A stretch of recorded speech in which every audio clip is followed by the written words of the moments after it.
Vamos a ver ahora una nueva visión de Jesucristo, en este caso literaria. Nos presenta este espacio, como siempre, Maribel Guzmán. Hugh Schonfield, considerado como uno de los mejores historiadores y biógrafos ingleses de su tiempo, intentó con este libro, titulado El Nuevo Testamento Original, dar a conocer al mundo moderno el contenido de los documentos recopilados en el Nuevo Testamento con el significado que sus propios autores quisieron dar. Esta visión singularmente auténtica y realista de la vida de Jesús de Nazaret sitúa los acontecimientos en su correcto contexto cronológico y geográfico y los relaciona con los testimonios documentales de la literatura y las costumbres y las creencias de aquella época. El resultado es, pues, un auténtico tratado histórico para todos aquellos que, independientemente de su religión, reconozcan que nuestra civilización ha sido construida en base a unos elementos culturales y religiosos que se desprendieron del mismo origen del cristianismo. Sobre la figura de Jesucristo, vamos a conocer a través de un pequeño reportaje las distintas teorías que se discuten sobre él.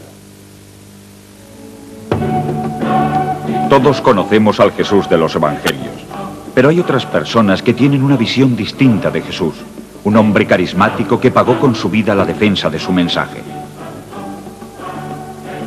El Jesús que pasó su infancia y juventud en Egipto, donde aprendió su magia.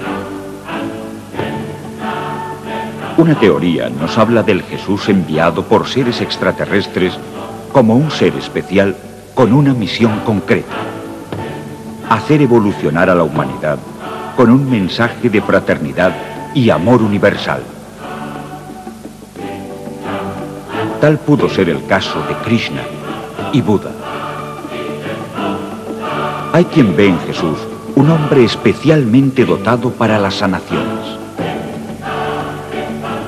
Algunos nos hablan de la estancia y pertenencia de Jesús en la secta de los esenios, donde practicó la cábala judía. Es una de las teorías más difundidas, el Jesús cabalista. Otros narran la estancia de Jesús en la India bajo el nombre de Isa, donde mantuvo numerosos contactos con budistas e hinduistas. Pero, ¿quién fue realmente Jesús? Esta es la pregunta que queda pendiente en nuestro reportaje e introducción de hoy, y es la pregunta que también centrará este coloquio. Vamos a saludar a nuestros 4 contertulios. Lice Moreno, muy buenas noches. Buenas noches. Ricardo Bru, buenas noches. Hola, buenas noches. César Urroz, muy buenas noches. Hola, buenas noches. Padre Manuel Guisasola, buenas noches. Buenas noches. ¿Quién fue Jesucristo? Bueno, Jesucristo es una mezcla de 2 palabras. Palabra Jesús, una palabra hebrea, y palabra Cristo, palabra latina.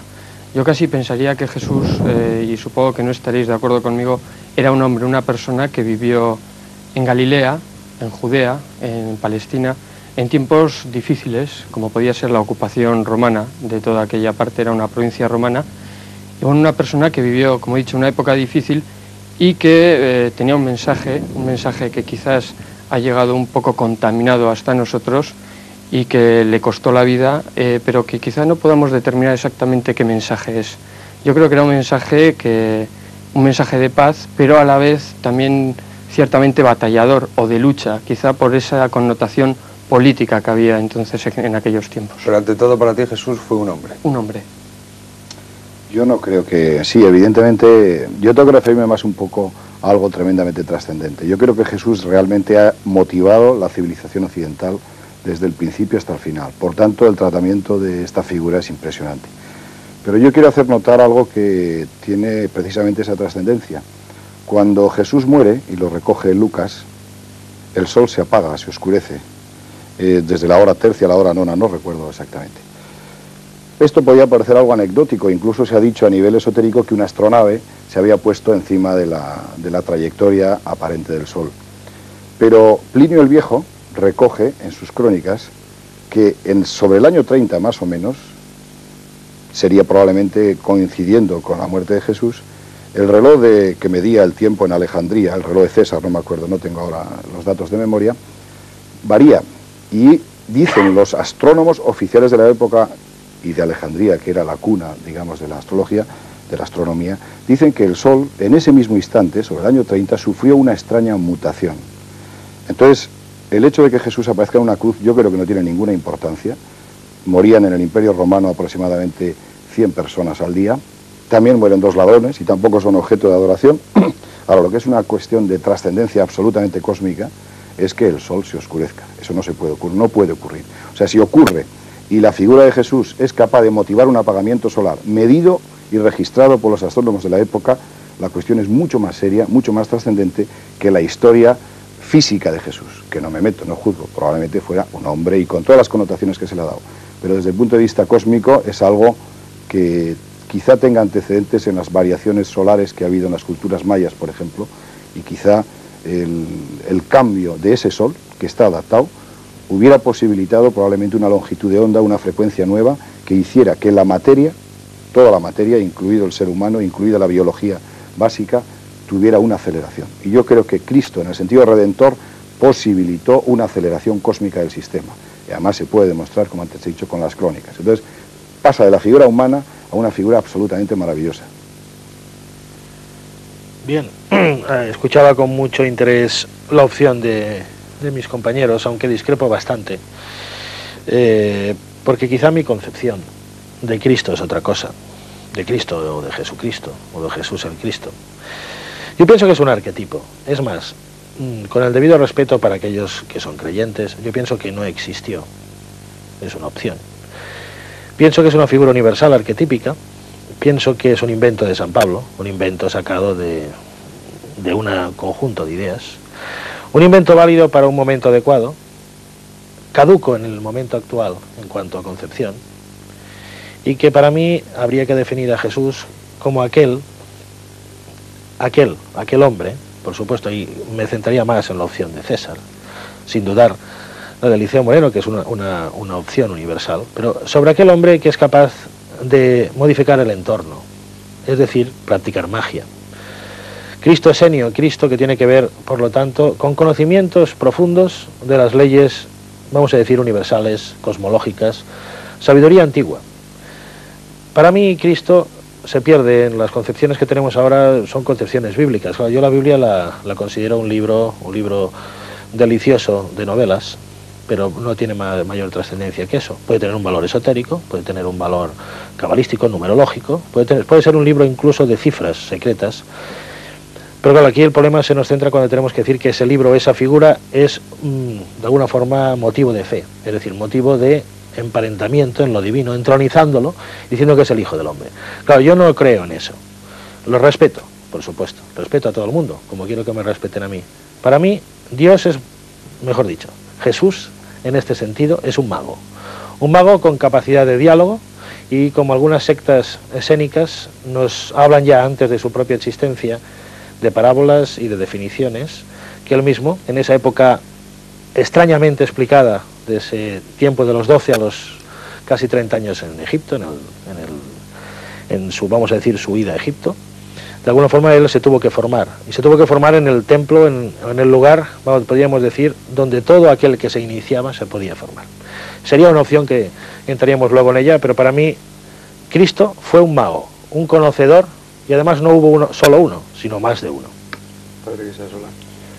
Bien, yo creo que quizá la imagen que yo tengo mezcla un poco todas estas, porque en primer lugar hay que decir que es muy difícil llegar hasta la figura. Vamos a distinguir, como has distinguido tú, entre el Jesús, que sería el hombre histórico, y el Cristo, que sería el hombre creído. Y habría que ver un aspecto que me parece que has marcado tú, que sería lo histórico y lo no histórico en la figura de ya Jesucristo unido, vamos a decir, o del Cristo. Si tenemos una ideología sobre Jesucristo, y si pensamos que esa ideología no necesariamente tiene que estar fundamentada en un hecho histórico, entonces nos encontramos con una especie de gnosticismo y la figura de Jesucristo desaparecería porque no tendría un fundamento histórico real. Y si nos quedásemos solamente con el interés en buscar, como si dijésemos una biografía de Jesús de Nazaret, sin tener en cuenta el aspecto muy importante que has puesto tú también, la trascendencia, sobre todo su sentido profético y su sentido pues escatológico, también nos quedaríamos con una figura vacía, muerta, porque la parte espiritual es la que le da esa vigencia que tiene, ¿no? Entonces Jesús, que después va a ser Cristo por la resurrección, es el personaje que, tal y como nos aparece en los evangelios, en cierto modo velado por el modo de decir de los evangelistas, que es un modo de creyentes sobre la figura de Jesús, pero que no diluyen de tal manera la figura del Cristo humano que no se le pueda reconocer, sino que se le puede reconocer. De la misma manera que sabemos nosotros, pues qué sé yo, en un escrito antiguo existen los que se llaman los palimpsestos, ¿no? Que está escritura sobre escritura, y borrando la primera se puede descubrir la segunda. A través de los evangelios llegamos al Cristo histórico, y tenemos que tener en cuenta que la revelación, que es esta información de Dios a los hombres, está recibida en la historia, y aunque se conoce por la fe, necesita ese dato histórico. Por eso, en ese sentido, me parece a mí que la realidad de Jesús es incuestionable. Los mayores críticos que han tenido esta figura, sobre todo Bullman en concreto, dice que el negar la existencia histórica de Jesús no merece ni siquiera la pena de refutarse. Otra cosa es el ver cómo se ha pasado del Cristo predicador al Cristo creído y predicado. ¿Qué paso es el que ha habido ahí? Pero ciertamente hay una unión entre el Cristo histórico, que vivió y murió en Palestina, y, o sea, el Jesús histórico, y el Cristo de la fe. Prácticamente todos estáis de acuerdo en esa dualidad entre el Jesús hombre y el Jesús Cristo, esa separación. No, es que no tiene que haber separación, porque no debería haber separación. No, es el mismo. No. Es el mismo y tiene que haber continuidad. Eso fue objeto de herejía y de esto, ¿no? No, si fuese docetista, no es. Jesús evidentemente es el vehículo de Cristo. Cristo es la luz del mundo. Él dijo, yo soy la luz del mundo. Y la luz del mundo solo hay una, es la luz. Y la luz es el sol. Y sin luz no vivimos nadie. Ni existen Biblias, ni existen nada. Que la luz del mundo se intelectualice, como dice Richard, en un momento arquetípico, es decir, en la era de Piscis, que tenga unos parámetros, desde luego, pero Jesús es el vehículo de Cristo, y Cristo podía perfectamente cristificar a Buda o cristificar a Mahoma, y probablemente Cristo cristifique hasta un pastor que tenga el alma suficientemente grande. Tú eliminas la figura del Jesús humano. No. Como previo al Cristo. Sí, después... Jesús humano existió, pero Jesús humano en un momento determinado, cuando es capaz de llegar a la síntesis de su perfección a los 33 años, atrae sobre sí la figura de Cristo, un hecho que está en Zaratustra, que está en todos los profetas, en Mahoma, que está en todos los... Entonces estamos ahí con un hecho que, sin fundamento histórico en lo real, nos encontramos, pues como dices tú ahora muy bien, pues con un Buda, con otra cosa, pero no con la trascendencia que tiene, con la trascendencia que tiene el Cristo, ¿no? Porque no es que he dicho que así, Cristo sino que modificó el sol, o sea, escúchame un momento. Sí, no, eso ya te... Si es capaz una figura como es Jesús, Jesús el Cristo, de modificar el sol, ningún otro profeta lo ha hecho, ni ninguna otra entidad. Yo probablemente, lo que pasa es que hay una cosa, es que Jesús tiene, y con esto termino, no quiero abarcar el programa, tiene un esfuerzo absoluto en hacer dos cosas. Primero, decir, yo no soy objeto de adoración, solo hay un Padre que está en lo alto, y en segundo lugar, da una doctrina simple, que es amar los unos a los otros como yo os he amado. Sin embargo, el hombre que ha hecho, y eso está claro, ha hecho todo lo contrario, es decir, llenar todos los templos de estatuas frías de barro, que es herejía, y en vez de un mandamiento, que solo dio uno, se ha cumplido pues 28.000 ritos, formas, cismas y demás, ¿no? Quizá hay un tema para mí previo. Antes el padre de alguna forma daba una opción, decía que negar la existencia de Cristo era poco menos que absurdo. Yo sigo negándola desde el punto de vista de entronización, Cristo hijo de Dios, evidentemente, porque el Cristo histórico, si tenemos que ir a buscar las pautas históricas en una Palestina y en un momento antiguo, vemos que el transcurrir de los años, de los momentos y de las horas, evidentemente no tienen la precisión de nuestro momento actual. Hay muchos errores, demasiados quizá, demasiados para nuestra óptica tan minuciosa. Pero en cambio, yo me planteo de que existe alguien o una entidad o un conjunto de entidades que sí se han servido de la figura de Cristo, se han servido en uno u en otro sentido. Se ha utilizado este nombre, se ha utilizado este arquetipo en primer lugar como poder, se ha utilizado como imperio crucis, que digo yo con respeto, pero un imperio que se ha expandido por todo el mundo, y un imperio que ha dado lugar pues a que en muchos lugares y durante muchos siglos se ha considerado la única religión aquella la que profesa el cristianismo. Claro, esto ya me preocupa. Históricamente no deja de ser un totalitarismo. Entonces aquí había que hablar del papel de la Iglesia. Y desde luego ante esta figura de Cristo utilizado por un sector concreto, pues es preocupante.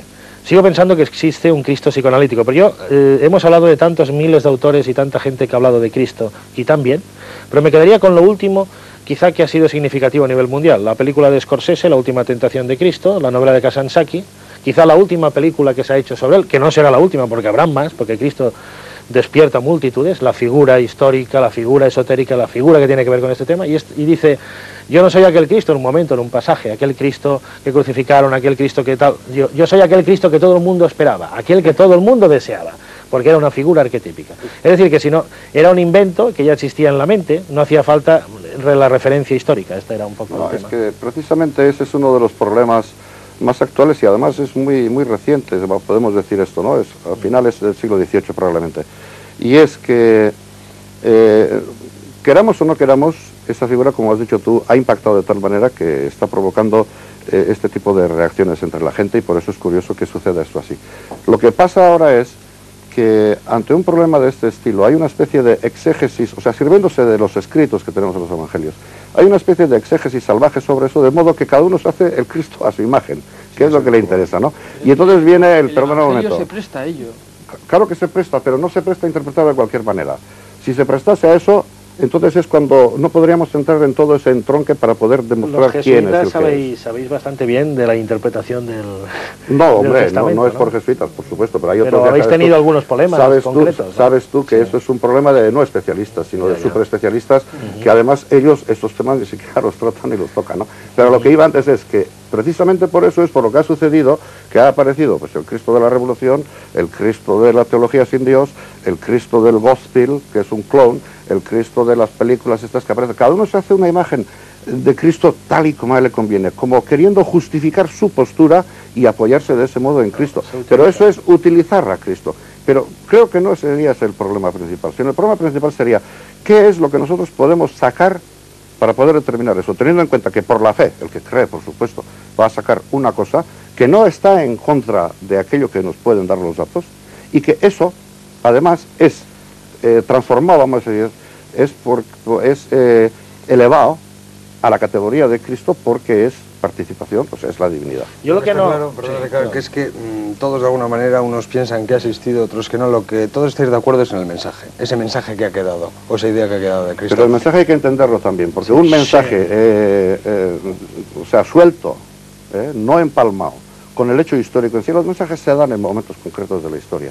Y el momento de Cristo es vamos a ver un momento. Si quieres que nos pongamos de acuerdo, yo voy a ponerme de acuerdo con el mensaje auténtico. Quiero decir, que ¿qué creéis que es lo más atrayente de ese mensaje? Yo creo que una cosa es Cristo, Jesús, el arquetipo, me da igual, y otra cosa es lo que va detrás.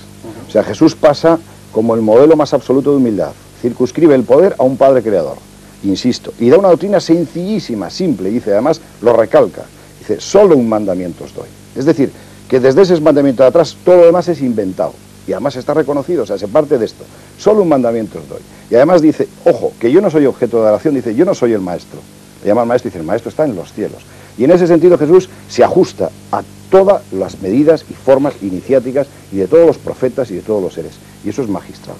Otra cosa es, de esa doctrina tan simple que es, yo solo un mandamiento os doy y el poder está arriba, ¿qué ha pasado? ¿Qué ha ocurrido?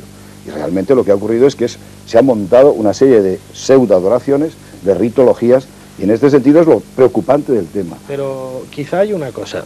¿Tú crees que se puede hablar de la figura de Cristo sin estar asociada, al menos en nuestra sociedad? Estamos aquí, no estamos desde luego en otra parte. No podemos dejar de hablar de la Iglesia. Y realmente, Iglesia sin Cristo, pues quizá hablaríamos entonces de otro Cristo, pero yo lo que creo que a nivel de algo tan importante como son los telespectadores, la mayoría de ellos, un elevado tanto por ciento conocen al Cristo que de alguna forma enseña la Iglesia. Evidentemente, claro, hay un representante de la Iglesia, pero entiendo que los otros tres que no la representamos, que la respetamos pero que no la representamos, damos otra opción de Cristo. Esto es lo que creo que es importante. Pero que en cualquier caso no negamos el mensaje, pero claro, bueno, ahí está el tema. Sí, pero digo, por alusiones podría ser. Primero, yo no vengo como representante oficial de la Iglesia, aunque soy eclesiástico. Segundo, me parece a mí que estamos un poco desvirtuando el sentido de lo que es una cosa institucional.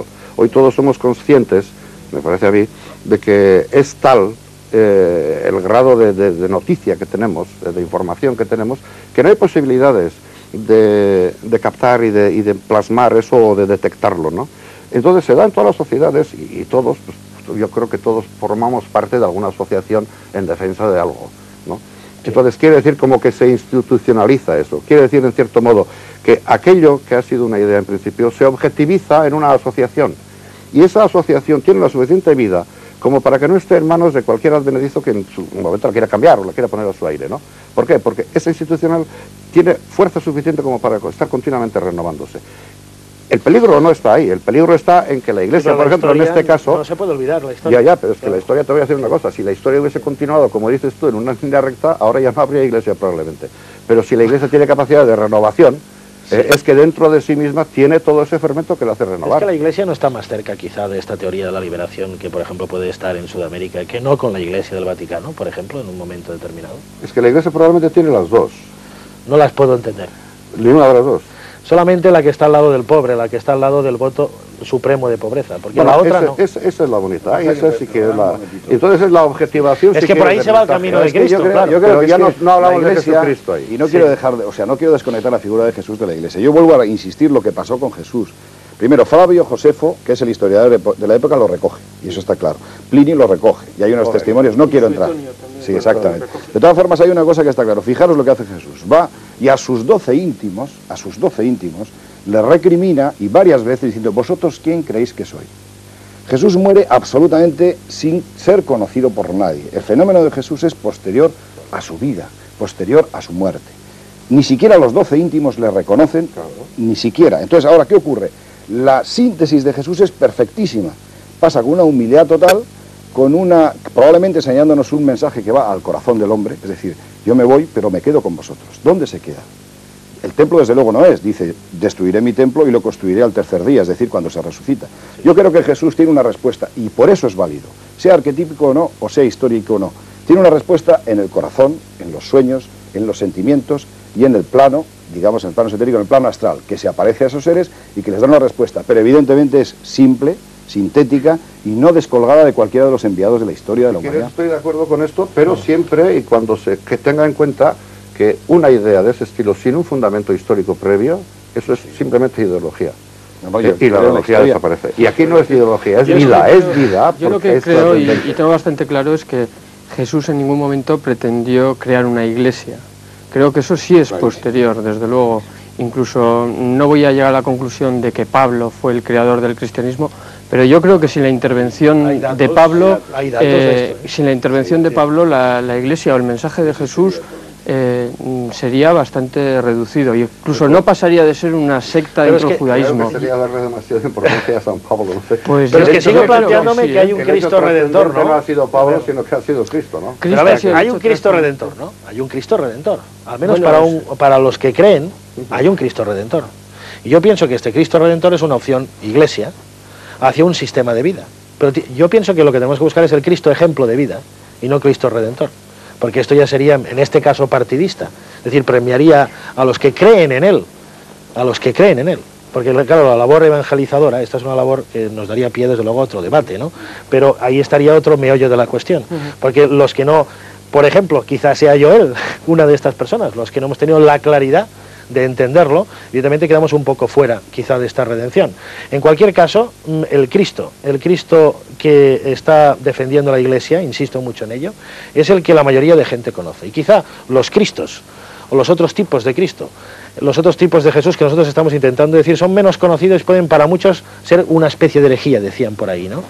Esto es una forma de llegar, quizás, al mismo sitio. Que, por ejemplo, hablando de estos orígenes de Cristo, tienen muy claro que Cristo era un extraterrestre, que no una persona terrestre. Es decir, hablamos, por ejemplo, hablamos de Humo, por ejemplo, cuando la historia de Humo del Cristo. ¿Qué pensáis de esta opción, de ese Cristo extraterrestre?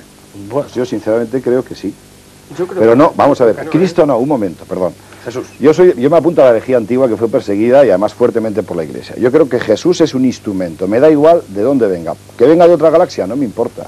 Lo importante es que tuvo la capacidad de llegar en el momento de Piscis y crear un modelo de vida, un arquetipo, una forma de construir. Entonces Jesús, él mismo dice, yo no soy de este mundo. Si no es de este mundo, será de un universo paralelo, pero está clarísimo y concreto. Y lo más importante es que él dice, él siempre ha permanecido entre nosotros y permanece entre nosotros. Hay dos formas de entenderlo. Uno es que no es de este mundo y por otra parte dice, yo siempre estaré con vosotros. Si siempre está con nosotros, está aquí. Aquí ya entramos en lo que decían del juego de palabras, ¿eh? Es que aquí estamos jugando con muchas palabras de muchas hay maneras, las palabras. ¿no? Yo voy a las pruebas. Yo, por ejemplo, veo aquellos que han instrumentalizado a Cristo, ¿qué han hecho de él durante muchos años? Lo he visto. Los que hablan de Cristo extraterrestre, ¿qué persiguen en el fondo? También lo veo. Sí, reivindicar un poco los claro, volantes, ¿no? Claro. Entonces, no. ¿quién habla de Cristo de una forma ecléctica diciendo es su mensaje, su forma, su vida, me interesa para aplicármela a mí, al margen de ascripciones? Sí, pero, poca gente. Richard, Poca. ¿cuál es el mensaje de sí si no escribió ningún libro? El sacrificio. Pues probablemente sea eso. No, yo creo que no Pues es que amor es sacrificio, ¿no? Bueno, supondrá sacrificio. Claro. Es que una cosa es como si dijésemos una aspiración que todas las personas debieran tener, que es la bondad, si quieres, es el principio que no hace falta que lo dijese Jesucristo, aunque lo recalcó, es que querríamos todos, hace el bien y evita el mal, o no desees para otro lo que no quieres para ti, etc. Hay una serie de principios que no es que sean cristianos, es que son previos, ¿no? Eso está ahí. Entonces, el recalcar eso como una revelación de Dios que se aparece en nosotros, y ahí entraríamos, si se entiende como lo entendemos nosotros por lo menos, ahí entraríamos en lo extraterrestre, si quieres, pero no es que haya venido ningún platillo a traerlo, sino claro, que es la divinidad, que es en ese ¿no? sentido como cree la Iglesia, la divinidad que se ha encarnado aquí, en esa persona. Entonces que sería después lo ha sido sobrenatural, más que lo sobrenatural que se ha encarnado. Ahí lo entiendo mejor, sí, porque porque entonces, lo extraterrestre... Podría hablar de un contactado casi dentro del punto de vista del Yo, Istmo, si ¿no? además Y en ese sentido... podría yo para mí, sinceramente, si analizas, insisto, las teogonías de todos los pueblos, Krishna muere, o sea, se revela a los 33 años, o sea, el fenómeno de Jesús es un fenómeno repetido, en todas las teogonías. Y escúchame una cosa, lo que sí ocurre en todas esas teogonías y en todas las religiones es que un poder superior viene y revela a lo inferior. Y curiosamente, todos esos poderes vienen con un aparato eléctrico, con un aparato extraterrestre, un aparato fenoménico, es decir, todos los dioses, desde Aura Magda hasta el de los dogones que están ahí abajo, estos tíos dicen que vino de Sirio. Sí, pero tú estás ahí planteando que la divinidad asume a este que es Jesús y le hace el Cristo. Cuando lo que nosotros pensamos, eso es la doctrina que tú decías antes, que está condenada por la Iglesia, pero eso es la que no aceptamos nosotros, mira la historia, sino que es Dios mismo el que se ha encarnado. Claro. Y ahí está la diferencia. Ahí está. Pero bueno, eso no es demostrable, ya te digo, más que por la fe. Y en este sentido, si me permitís, porque estamos en los últimos segundos del programa, en el Nuevo Testamento se habla de la segunda venida de Cristo. ¿Creéis que esto es una parábola o que se va a realizar? Bueno, la parusía famosa que se dice. Bueno, yo creo, bueno, él dice que como relámpago. No podemos explicar de todos modos, no podemos explicar nunca el Nuevo Testamento ni las cosas que aparecen en el Nuevo Testamento sin hacer una exégesis seria para saber eso en el lenguaje de aquel tiempo que quería decir. Es lo mismo que se puede decir desde Josué hizo parar el sol en Gabaón. Eso para entonces lo que quería decir era que le dio tiempo durante ese día a hacer todo lo que tenía que hacer. No es que el sol se parase. Son palabras. O sea, son modos de expresar. Entonces, hoy sabemos, yo no creo que se ha estudiado ningún libro tan profundamente como se han estudiado los evangelios, ¿no? Y no digamos nada desde el año 53 o desde principios de ese siglo, ¿no? Con todas las teorías de los géneros literarios, el Sittenleben, las formas, etcétera, ¿no? Entonces, se está desgranando de tal manera el sentido de cada palabra que parece como que el problema para muchos es, entonces, ¿en qué creo yo? ¿No? Por eso es por lo que hay que buscar el meollo. Entonces, el meollo en la fe estaría en esto, que eso que es trascendente, que es Dios que se ha encarnado en Jesús, eso después es el Cristo. Y que haya una continuidad. Lo que se ha negado, en concreto, algunas teologías al principio del siglo, desde el siglo XVIII, desde Reimarus, por ejemplo, negaban que hubiese continuidad entre el Jesús terrestre y el Cristo. Que eso era un invento de los apóstoles en el Evangelio. Los cristianos primitivos esperaban la llegada de Jesús prontamente. Porque volvemos al tótem y tabú, que ya nos decía... Yo pienso que sí, pero yo sigo mucho en la vía psicoanalítica. Cristo, en el sentido que significa Cristo, que para mí es conocimiento y sacrificio, es decir, el hombre que hace introspección y es capaz, por lo tanto, de la reflexión, pues va a llegar cuando esta humanidad, la que estamos todos, la que vendrá dentro de un futuro, se dé cuenta de su propia trascendencia, de su propio sentido de vida, y a partir de entonces el Cristo, arquetípico, nos invadirá a todos. Ese es el Cristo para mí. Dice Moreno también como astrólogo, ¿puede tener algo que ver esa segunda venida con la era de Acuario, por ejemplo? Evidentemente, y desde luego el arquetipo que venga en Acuario será con las características astrológicas o iniciáticas de Acuario. Pero yo quiero hacer mención de una cosa, y esto sí que es histórico, es decir, si en los Hechos de los Apóstoles y por la colectividad escrita y reconocida de 11 hombres que están en un lugar apartado y ven cómo Jesús se va en el aire con una abducción, estudiado en ufología, en una abducción, se va en el aire y dicen, a este que habéis visto marchar, le veréis volver igual que habéis visto marchar. Luego habla de cosas físicas que se van y que retornarán. Habla del Evangelio. El Evangelio, dices. Sí, los hechos de los Los hechos de los apóstoles, bueno, no del Evangelio. pero es que yo parto de la base de que todo esta es... Claro, pero es que toda esta literatura es dudosa, como mínimo dudosa. De dos formas distintas en el Evangelio No, lo que no se puede, y localizada lo que no se puede en es lugares interpretar distintos. literalmente eso. Pero vamos a ver, ¿quién nos dice que los Evangelios son reales? A ver, ¿quién se atreve a decir que son reales? No se puede decir que son circunscritos al momento exacto, eso No, está claro. no son Están escritos en el arquetipos, primer siglo. no son simbólicos. No, es un el primer siglo, dices, no, es un uy. lenguaje, y me parece que hay que pensar de esta manera. Es un lenguaje muchas veces que mitifica lo histórico y por otro lado está Estamos historificando hablando lo de lo mítico. mítico, Pero, Por lo tanto, pero si se entiende mito como hay que entender mito, porque esa palabra, tal y como he visto Mito es utilizarla aquí arquetipo. antes, no señor, pero esa palabra sí está lexicalizada completamente. No es el sentido original de mito, tal y como se admite ahora en la historia de las religiones, en concreto por Micelia.